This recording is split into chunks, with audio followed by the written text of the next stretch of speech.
Fenêtre sur l'emploi, on parle du handicap et du rapport des personnes handicapées au travail. Leur accès à l'emploi, c'est un sujet éminemment fondamental, avec la difficulté pour certaines d'entre elles d'accéder à l'emploi. Et on accueille un acteur engagé sur cette question, Bernard Streit. Merci d'avoir répondu à notre invitation. Merci. Président d'Action Philippe Streit.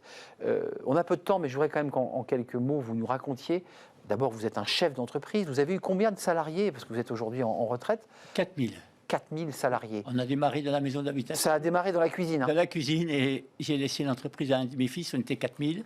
Et puis j'ai décidé de créer des activités pour aider les personnes en situation de handicap à travailler. Les raisons qui vous ont poussé, c'est parce que, il faut le dire, et c'est évidemment émouvant, c'est que vous avez eu un frère qui s'appelait Philippe Streit, et qui, sur son lit de mort, vous a dit il faut que tu t'occupes des personnes handicapées. Tout à fait. C'est comme ça que démarre votre engagement, c'est comme ça que ça démarre. Oui, et ça oblige.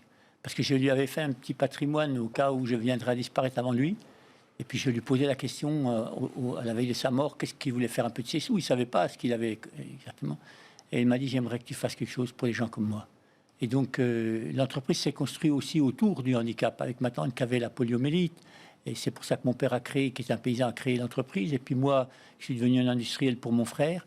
Et en fait, quelquefois, j'ai des amis qui me disent, vous avez cette capacité à transformer les pépins en pépites. Et il faut transformer les pépins en pépites.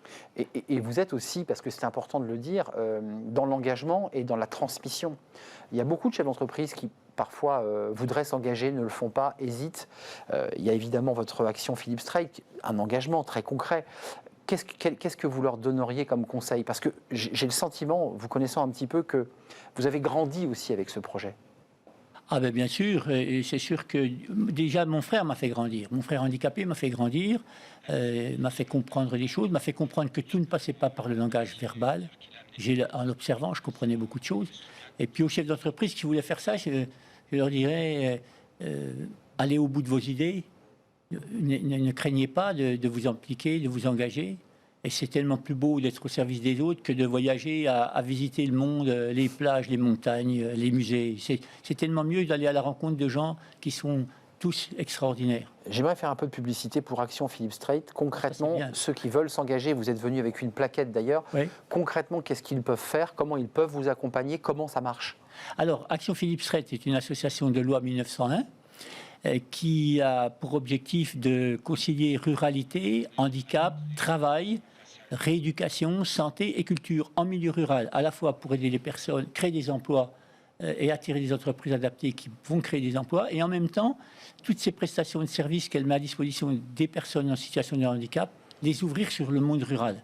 Et donc aujourd'hui, on a déjà des kinés qui sont présents, qui soignent nos collaborateurs, mais aussi qui soignent les autres personnes des villages avoisinants. Ouais, c'est un sujet important que vous soulevez, c'est-à-dire quand on est en situation de handicap, même quand les emplois sont adaptés, on a la bobologie, on a des douleurs, on a des difficultés, et il faut des médecins, enfin des équipes soignantes à portée de main. À portée de main. Et c'est d'ailleurs pour ça que beaucoup de personnes sont surpris qu'on ait pu recruter 80 personnes en situation de handicap en milieu rural, parce que l'écosystème qu'on a mis en place autour, qui leur permet d'être logés, d'être transportés, de pouvoir, à un moment donné, se sentir mal, demander une pause pour aller voir le kiné ou l'hypnothérapeute ou voir le sportif, le prof de sport. Il n'y a pas que l'entreprise qui compte, c'est l'écosystème. C'est l'écosystème qui fait qu'à un moment donné, on est capable, et on a créé un peu plus de 80 emplois.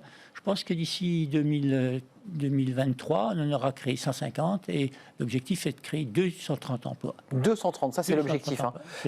La difficulté, c'est d'adapter le poste, hein, c'est de faire en sorte que la personne puisse trouver sa place, évidemment, oui, et puis qu'elle soit en conditions de travail optimales, parce que c'est pas si simple. Il y a les conditions physiques qui doivent être adaptées, bien sûr, mais il y a aussi les conditions morales qui doivent être là. Il faut veiller, si vous êtes chef d'entreprise, à ce qu'il y ait beaucoup de bienveillance, que ce soit un cocon, une terre fertile pour se reconstruire. Il ne faut pas qu'il y ait d'agressivité de la part des uns et des autres. Il faut faire preuve aussi de patience, parce qu'on ne se reconstruit pas en l'espace de quelques jours. Il faut faire preuve aussi d'exigence, parce que pour que ces gens se reconstruisent par le travail, il faut avoir aussi l'exigence, parce que pour moi et pour mes collègues, l'exigence, c'est la forme la plus aboutie de la bienveillance.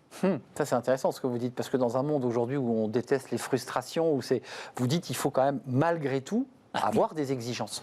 Si vous n'avez pas d'exigence, à un moment donné, les personnes que vous recrutez, qui travaillent là, se disent, bon, pas tout qu'on fait, bon, ils ont peut-être eu pitié de moi. Et c'est la pire des choses. On ne se reconstruit Oui, pas quand c'est comme ça. traiter cette personne handicapée comme un collaborateur. À dire, voilà, il y a une bienveillance, on te respecte à tous les niveaux, mais tu dois répondre aux exigences du client, parce qu'on facture notre prestation au client. Bien sûr. Tu dois avoir aussi un comportement qui permet de veiller à ce qu'il reste une bonne ambiance dans les locaux, dans l'entreprise, pour que chacun puisse venir au travail sans la boule au ventre et puis reprendre goût à la vie.